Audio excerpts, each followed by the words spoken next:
Hello everybody! Well, we have another English lesson and this is another poem and this poem is called The Sheep Dog by UA Fanthorpe. And here's a sheepdog. It's a dog that shepherds use here to help look after the sheep.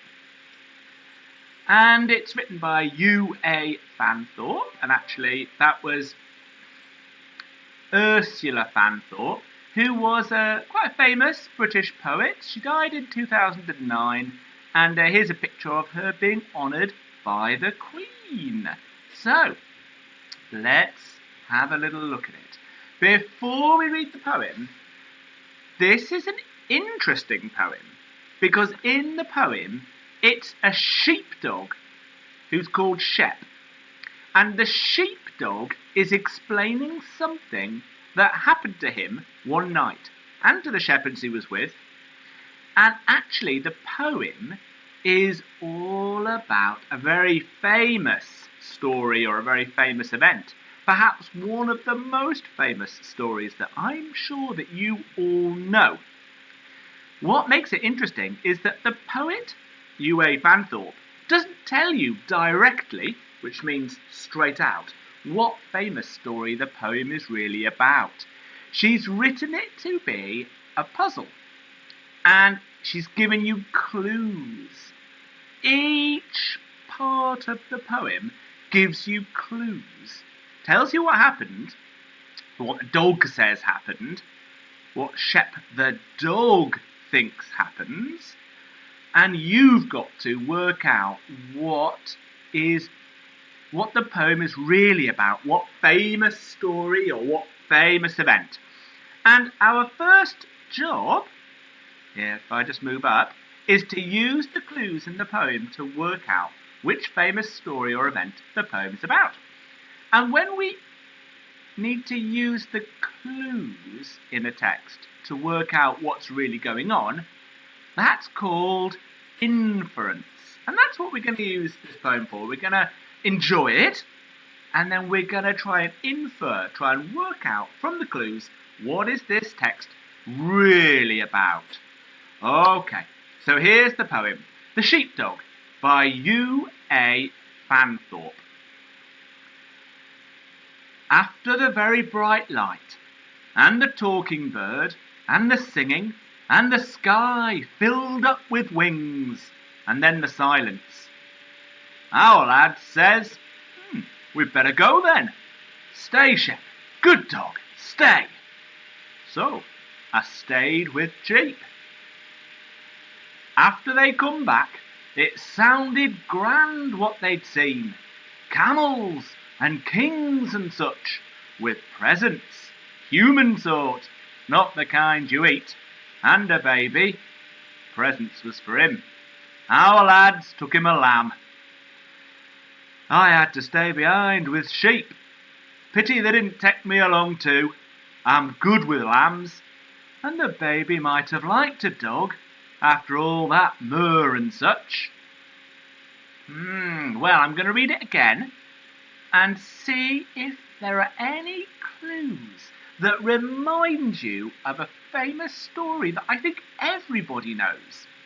Let's read it again. The Sheepdog by UA Fanthorpe.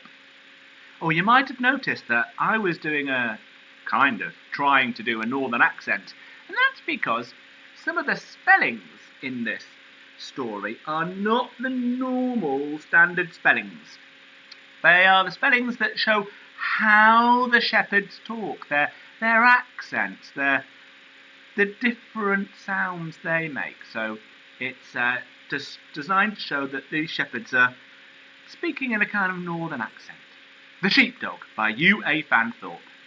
After the very bright light, and the talking bird, and the singing, and the sky filled up with wings, and then the silence, our lad says, we'd better go then. Stay, Shep. Good dog, stay. So, I stayed with Sheep. After they come back, it sounded grand what they'd seen. Camels and kings and such, with presents, human sort, not the kind you eat, and a baby. Presents was for him. Our lads took him a lamb. I had to stay behind with sheep. Pity they didn't take me along too. I'm good with lambs, and the baby might have liked a dog, after all that myrrh and such. And there's another clue if we look at this picture, this illustration that has been put with the poem. So, can you see the picture at the top? You can see 3 camels. So, let's read it through and think. So, the sheepdog is talking. Shep the sheepdog is talking. And in the first line, he says, there was a very bright light and a talking bird. That's interesting. Remember, it's the dog talking. The dog doesn't understand everything.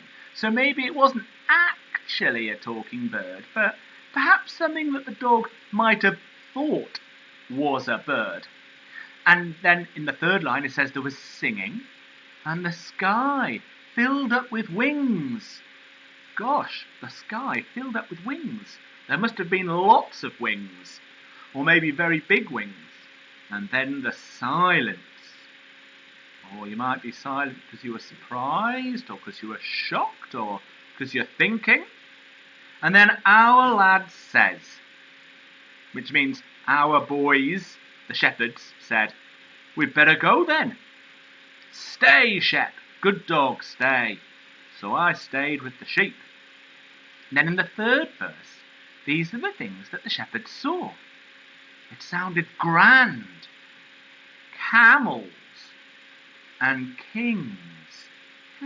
Do we know a story with a very bright light, singing, the sky filled up with wings, camels and kings, and here's a really important thing, a baby and presents. It says, with presents, the human sort, not the kind you eat. Dogs like treats to eat, don't they? But this baby didn't get treats to eat. They got something else. The presents was for him, and the shepherds took him a lamb. And then the final verse, the dog says that they had to stay behind, and it was a pity. And then in the last line, there's a big clue to what was going on. The baby might have liked a dog after all that myrrh and such. Now, myrrh is something we don't hear much about, but it is in one very famous story. So let's have a look at the questions. This is your work to do. I'm going to move myself up into the corner here. So in this poem, a sheepdog called Shep is explaining something that happened to him and to the shepherds he was with. It's part of a very famous story.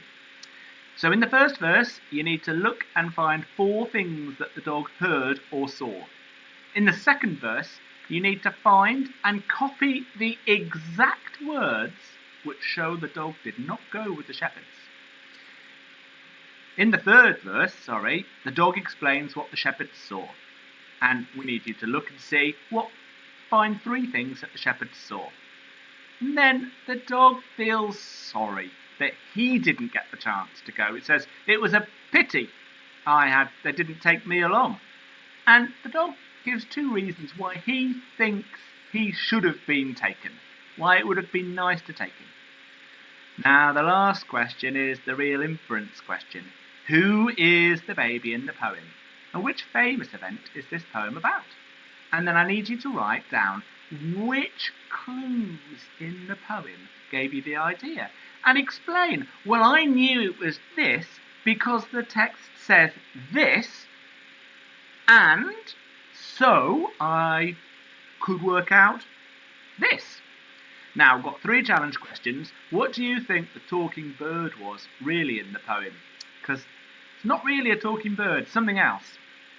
And then I've got 2 more questions. Some of the spelling's not in standard English. And you've got to find 3 words that are not spelled in the normal way and say what they are. And the last question, Why do you think this poem was chosen in an anthology, which means a book of lots of different poems? It was chosen to be the poem for the 6th of January. I wonder why. Well, have a go at working it out, everyone. And if you click on the link in the, you will find this page to have a go at the questions. Looking forward to seeing all your work, everyone. Bye.